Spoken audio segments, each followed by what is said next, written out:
Salut à tous, j'espère que vous allez bien.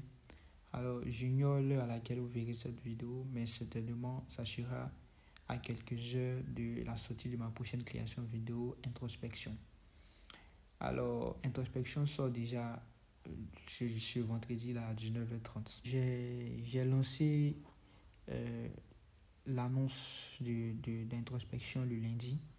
Et depuis que j'ai commencé à en parler, j'ai reçu pas mal de réactions, des questions. Donc, je me suis dit que ça serait bien de vous expliquer, ça serait bien de vous expliquer un peu d'où ça vient, tout ça. Alors, donc, déjà, une question qui revient souvent, c'est pourquoi je fais mes vidéos en anglais, sachant bien que j'ai un public, j'ai une audience francophone. Alors, je vous explique. Au début, euh, mes vidéos étaient surtout éducatives. Je voulais apprendre l'anglais et partager ça en même temps. Et une chose que j'ai remarqué, c'est que quand je me filmais, quand je m'exprimais, je retenais beaucoup mieux. C'est-à-dire, à chaque fois quand j'apprenais quelque chose de nouveau, je l'enseignais à moi-même d'abord.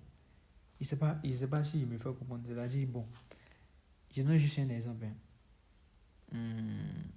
En anglais comme ça, par exemple, disinterested et puis uninterested.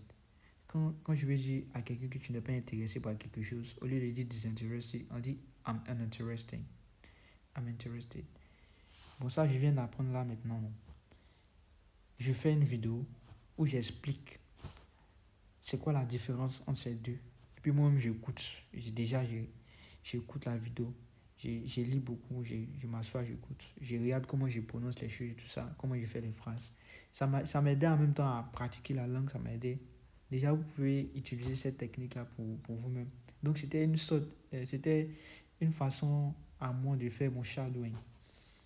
Voilà, donc il faut savoir que même avant YouTube, je faisais déjà des vidéos pour moi-même. Voilà, je les regardais, je corrigeais, je progressais. Et c'est petit à petit qu'est devenu naturel le besoin de partager. Donc c'est comme ça que tout a commencé, voilà. Et une deuxième chose, c'est qu'avec le temps, je me suis rendu compte que j'étais plus expressif en anglais qu'en français.